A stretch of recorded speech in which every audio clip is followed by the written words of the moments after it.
Hello, everyone. My name is Jillian Coveney, and I am a web design and engineering student at Santa Clara University. I am speaking about my senior design project for the School of Engineering, which also serves as my honors thesis.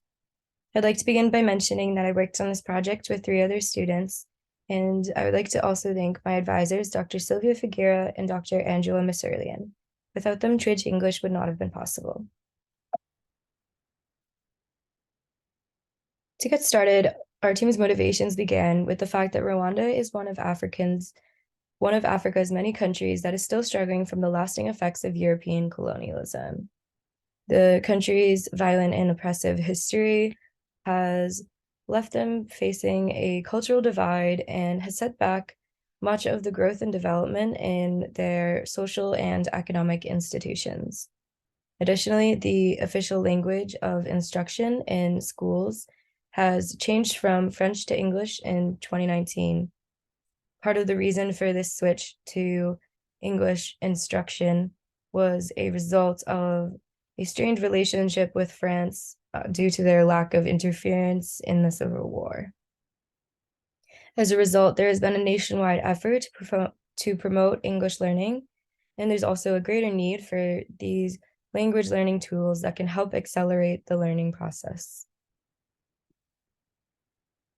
Our team partnered with the Frugal Innovation Hub at Santa Clara University, who put us in contact with the Share Love Rwanda organization. The Share Love Rwanda organization was founded by Alexis Amani, who was inspired by his own experiences with the Center for Champions, and now leads the Share Love Rwanda organization to help support and empower students living in the streets and in rural communities to reintegrate into a greater community and have the resources they need to gain the education that they want. The result of our conversations with the Frugal Innovation Hub and Share Love Rwanda was TwigeEnglish. And TwigeEnglish translates to learn English in the native Rwandan language, Kinyarwanda.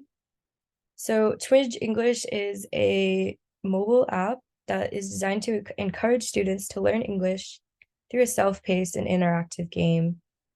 The students have more control over their English learning process, and we also have a feature for the teachers to act as administrators who will monitor the types of words that the students are learning.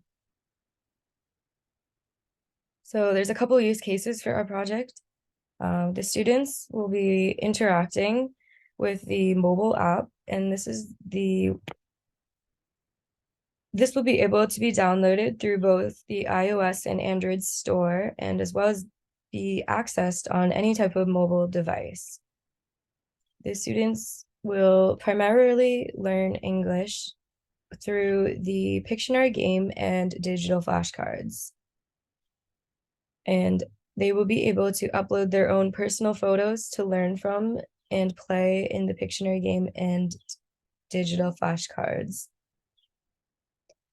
Secondly, an administrator who would be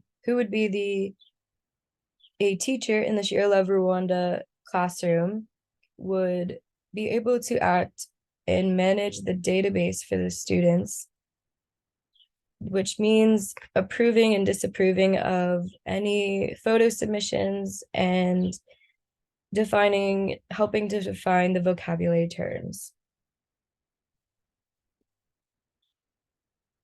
Looking at the user flow now for the student side, a student would be logging in using their first name and a mobile phone number after launching the application on a mobile device. From there, they're presented with the option to play the Pictionary game, view their profile, upload their own unique pictures from their phone's photo library, and also continue practicing to learn the English words through the use of the dictionary digital flashcards. Now, an administrator or a teacher in the Share Love Rwanda classroom would be interacting with our system by launching the administration website on a web browser and logging in using their valid credentials. And from there, on the homepage, they should be able to view the pending word submissions from the students that they have submitted from their mobile device. They should also be able to view the existing accounts list that has all of the student accounts. And they should also be able to manage and view the database with the dictionary that holds the images and the words. Now, this is a look at our final mobile application that the students would be using on their mobile devices. The student would sign in, again, as I said, using their full name and phone number. We designed it this way in an effort to help the students remember how to sign in. They wouldn't need to use a username or a password that might be difficult to remember. So it should be very simple for them to sign in. And if they forget, the administrator will have access to this information on the admin website.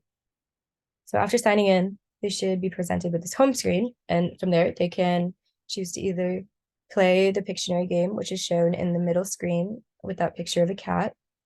When they're playing the game, they see this photo and they are trying to guess what the word is in English. So they would tap on the letters CAT and they get it correct. And a new image and set of letters is presented to them from based on whatever words and pictures are in the dictionary database on the admin portal and stored in the database.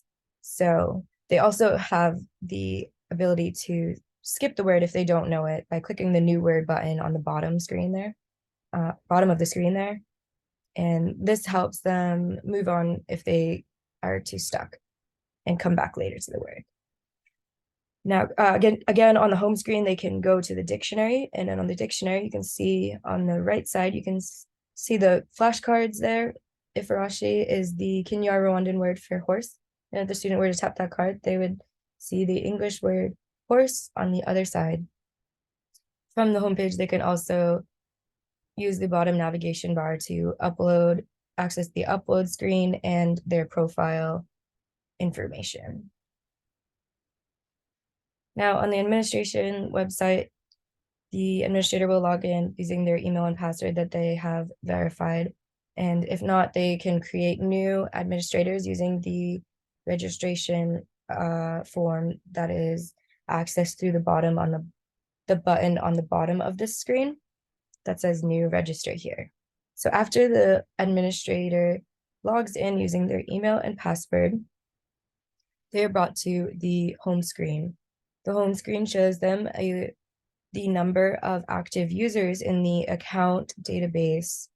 So this is the number of students that are currently approved and working in the account student database. They also have a preview of the number of pending uploads from the students' mobile devices. So if a student has a upload submission that is waiting for approval, this will show up here on the administration side, and they can see any number of uploads that they need to go and approve or reject. And you can see there's 0 uploads to approve right now, so the administrator is fine. There's nothing showing up on the pending upload screen.